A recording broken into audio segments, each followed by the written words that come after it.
भगत सिंह सच्चे समाजवादी थे और हमारे देश का संविधान भी समाजवाद की बात करती रहे और अकल पर ताला रहे, अपने शाहे वक्त का यूं मर्तबा आला रहे। देखने को दे इन्हें अल्लाह कंप्यूटर की आंख और सोचने को कोई बाबा बाल्टी वाला रहे। पहला दुनिया का पहला अंतरिक्ष यात्री हनुमान था, पहला अंतरिक्ष यात्री। इसमें कि गुर्जर समाज की वोट किस किस विधानसभा में। हमारी समाजवादी पार्टी का नाम भी पहला सोशलिस्ट पार्टी था लोहिया जी के जमाने में। तो भगत सिंह सच्चे समाजवादी थे और हमारे देश का संविधान भी समाजवाद की बात करता है। और भारतीय जनता पार्टी के लोग, खासतौर से हमारे उत्तर प्रदेश के मुख्यमंत्री योगी आदित्यनाथ, कहते हैं कि संविधान से समाजवाद शब्द मिटाना चाहिए, समाजवाद और पंथनिरपेक्ष शब्द खत्म करने चाहिए, जो कि लोकतंत्र की जड़ हैं, जो लोकतंत्र के स्तंभ हैं, जो हमारे संविधान के स्तंभ हैं।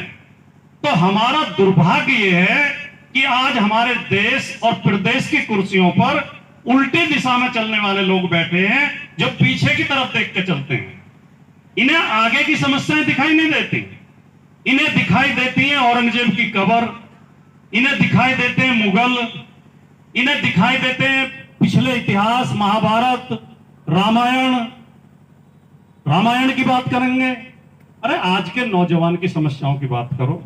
अगर कोई बैक गियर में गाड़ी लगाएगा, देखेगा आगे, गाड़ी पीछे चलाएगा, तो दुर्घटना होगी या नहीं होगी? तो ये भारतीय जनता पार्टी की सोच है। इनकी सोच के लिए मैं एक शेर बोल के फिर अपनी बात, जो आज का मुद्दा है, वो कहूंगा कि हमारे इन जो वर्तमान शासक हैं, उनकी हालत ये है कि आंख पर पट्टी रहे और अकल पर ताला रहे, आंख पर पट्टी रहे और अकल पर ताला रहे, अपने शाहे वक्त का यूं मर्तबा आला रहे, और देखने को दे इन्हें अल्लाह कंप्यूटर की आंख और सोचने को कोई बाबा बाल्टी वाला रहे। सोच इनकी यह है कि वो अनुराग ठाकुर एक बच्चों के स्कूल में जाके कहते हैं कि पहला दुनिया का पहला अंतरिक्ष यात्री हनुमान था, पहला अंतरिक्ष यात्री। देश के प्रधानमंत्री नरेंद्र मोदी कहते हैं कि पहली सर्जरी दुनिया में वो हुई थी जो शिव जी का सिर काटकर हाथी का सिर लगा दिया था, उसका गणेश जी के ऊपर।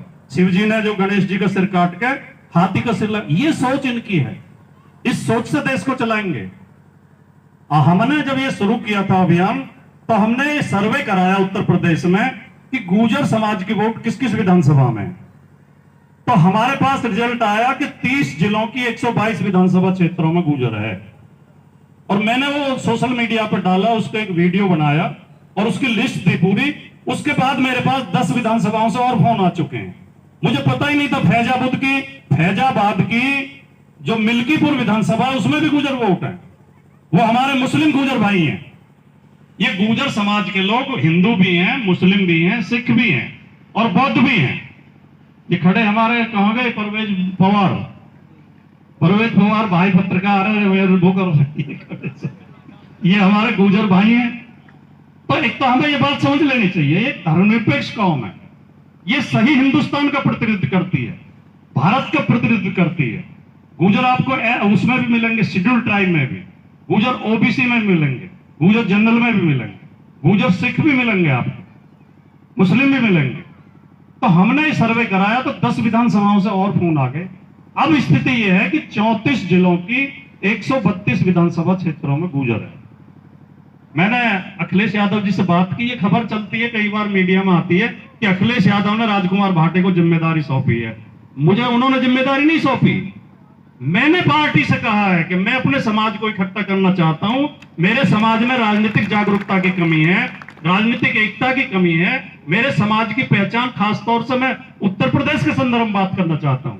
आज शून्य हो गई है राजनीतिक स्थिति, आज कोई हैसियत नहीं बची है हमारी राजनीति में। आदरणीय इलम सिंह जी जो बात कर रहे थे, वो मैं वर्तमान पहले समय की बात नहीं कर रहा। पहले तो बहुत दर्जनों शानदार नेता थे हमारे समाज के। चौधरी रामचंद्र दास जी थे, आदरणीय यशपाल सिंह जी थे, रामचंद्र विकल जी थे, राजेश पायलट जी थे, शंकर सिंह जी थे जालौन वाले, हमारे राजा रणजीत सिंह जी थे, महेंद्र सिंह भाटी थे, बड़े बड़े नेता थे। उनके कहने से सरकारें चलती थी। लेकिन वर्तमान समय में कोई है इस लायक जिसे आप ये कह सको, जिस पे भरोसा कर सको कि कल को हमारे साथ कोई जाति होगी तो कहीं पुलिस में, प्रशासन में, सरकार में हमारी मदद कर देंगे? कोई है विश्वास किसी के ऊपर? तो मैं वर्तमान समय के लिए कह रहा हूं कि वर्तमान समय में हालत बहुत खराब है। तो मैंने ये जिम्मेदारी खुद ली और मैंने उनसे कहा, मैं तो इस बात के लिए आदरणीय अखिलेश यादव जी का धन्यवाद करना चाहूंगा कि उन्होंने विशाल हृदय का परिचय देते हुए हमें इस बात की अनुमति दी कि आप अपने समाज में जागरूकता अभियान चलाइए और मैं आपकी रैली में आऊंगा। तो हमने तय किया कि हम नवंबर में 9 या 10 के आसपास नवंबर में रैली रखेंगे, आपको सूचना मिल जाएगी। एक बड़ी रैली दादरी में ग्रेटर नोएडा में रखेंगे और उसमें 132 की 32 विधानसभा क्षेत्रों से लोग आएंगे और वो लाखों लोगों की रैली होगी। मैं आज उसके लिए आपको निमंत्रण देने भी आया हूं कि आप सबको उस रैली में शामिल होना है, अपनी ताकत दिखानी है।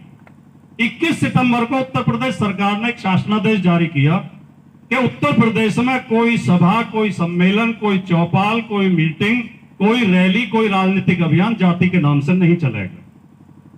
हम देशभक्त कौम हैं, हमने इस देश को आजाद कराया, हम देश का नुकसान नहीं चाहते, इसलिए हम देश के कानून को मानते हैं, देश के कानून का सम्मान करते हैं। हमने उसी दिन तय कर लिया, हमने कहा ठीक है, अगर सरकार चाहती है जाति के नाम से नहीं चलेगा तो हम अब गुर्जर चौपाल नहीं करेंगे, अब हम पीडीए चौपाल करेंगे। क्योंकि हम कोई टकराव नहीं चाहते, हम कोई अराजकता नहीं चाहते। और मैं कहता हूं अक्सर अपने समाज के बीच में जाके मैं कहता हूं कि गुर्जर के पिछड़ेपन का एक कारण यह भी है कि गुर्जर आज की लड़ाई को पुराने हथियारों से लड़ना चाहता है। एक समय था जब बंदूक से, तलवार से, लाठी से शासन चलता था, आज वो समय नहीं है। आज भी गुर्जर में यही वही अकड़ है, आज भी नहीं करे जानता ना गुर्जर है, इससे काम नहीं चलेगा। आपको हाथ जोड़ने पड़ेंगे, आपको हाथ जोड़ने सीखने पड़ेंगे, आपको विनम्रता सीखनी पड़ेगी, आपको भाषण सीखने पड़ेंगे, नारे लगाने सीखने पड़ेंगे, धरने प्रदर्शन करने सीखने पड़ेंगे। आज सत्ता पाने के यही हथियार हैं, अब वो पुराने हथियार नहीं है।